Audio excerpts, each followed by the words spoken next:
Yeah, good stuff. Well, it is great though, because it's lovely to have these stories of individuals who we've had different relationships with over the years in wearing different hats. Um, but that's great. And just tell me now, obviously, you mentioned redundancies then before when you got made redundant from L'Oreal. There are going to be a lot of people, sadly, over the next few months as the furlough scheme tapers off, who will lose their jobs, unfortunately. Um, what's your main piece of advice to those individuals, and also as job seekers, but also recruiters? How should one deal with those people, do you think? So I think the onus is on us as recruiters to provide that support system, even if it's listening to people, because quite often, I remember when I was in that situation, I didn't want to be seen as that piece of paper as my CV. I wanted to be as Laura. I've just gone through something that's really affected me and has affected my personal life, and I want somebody to help me understand how to make light of that situation. And I think as individuals, if you are being made redundant, it's all about the network. So it's very much keeping in touch with whether it is recruiters or whether it's clients, you know, your customer base, or people that you've worked with in the past. Just share your ideas. Yes. Up your presence on LinkedIn, start sharing videos, Absolutely. share your journey, because so many of us are going through it. Yeah. And also use that time to upskill rather than, you know, sort of a spray and pray approach and sending your CV everywhere. Yes. What skills have you got? What would you want to learn? And there's so many resources out there. There's one called Future Learn that I've used quite a lot to upskill myself. Right. Speciality, which is satellite, for example. So you can upskill yourself. If it's cybersecurity, study your Network Plus, study your Security Plus. You're going to have that time, and it strings to your bow and make you more people. But keep talking and share your story. Absolutely, absolutely. Networking is going to be crucial, I think, isn't it? That's very interesting. Thank you for that insight. And what about the wider recruitment sector? How do you think? I mean, this is sort of crystal ball time. How will your business evolve during this period, and how will the wider recruitment market evolve, do you think?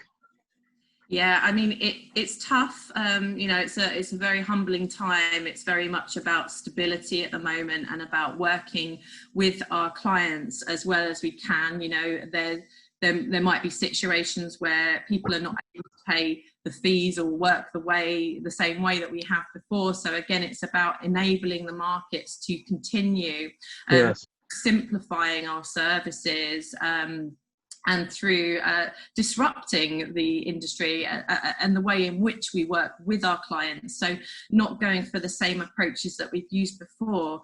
For now, it's a time to listen, a time to understand where clients' pressure points are, where the gaps are, and what we can do to help alleviate any pressures, whether that's processes they have in place, or whether that's educating them around the market or around how to attract and retain their staff, because it is going to be a different and an uncertain time for a lot of us. Yeah, absolutely right. I think that's crucial, isn't it? It's being consultative with your clients and moving away from purely chasing the bottom line to actually offering a more rounded service.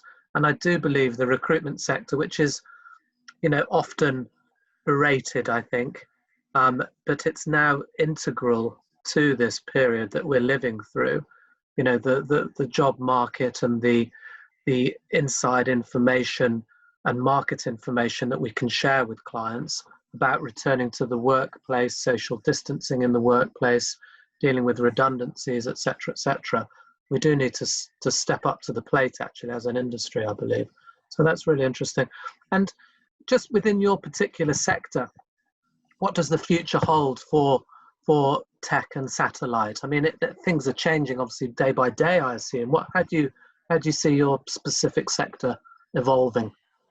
So in the sectors in which we work, which is disruptive technology, and that can be anything from the space and satellite through to cybersecurity, through to telecommunications, for example, they're all very prevalent right now. If you take COVID-19, what a lot of us are doing now is we've learned and we've adapted, and we are working from home. We're using technology like Zoom, for example, Microsoft Teams, Yes. with our peers. All of that is run via connectivity, which is provided by the telcos and the satellite operators, service providers that we actually work with. So it's a very critical time. And what's been really wonderful, James, we've seen a lot of our clients adapting, diversifying their services. So for example, they might be building PPE equipment in their large factories. Really? Helping with using the satellite capacity for us to enable the NHS to understand the rate at which COVID-19 is growing in the UK, for example. So they're able to use the data that comes off of satellites to monitor change and things like that. And climate change is a huge thing. So I would say that for our market, certainly, yes, there is uncertainty with some of the startups. I think it's a scary time to be a startup, but also a very exciting time, because if you're getting investment and you're seeking investment, what we found is there are certain platforms now that we can guide you towards that will help find that funding. So it is about sort of coming together. The industry is changing and adapting. It's wonderful to see people embracing working from home. It's been one of those bugbears for me, actually. I find it archaic when folks don't allow their teams to work from home. It should be that you trust your teams and you collaborate and you work very well, and it's been wonderful to see that change happen. Absolutely right. And I think that trust thing, that's you've hit the nail on the head there. You know, if you don't trust your staff now, you know, and you don't believe in them that they can drive your business forward through this choppy time that we're going through, what's the point? You know, you don't have the right staff. So no, that's really interesting to hear. And it's been fabulous talking to you. It's been wonderful to have been the beginning of your recruitment career, and seeing you grow and now becoming the chief executive officer of a highly successful business. So thank you very much for your time. Thank you very much for sharing your ideas and thoughts. And when we're all allowed to go out to play again, we must catch up for a drink.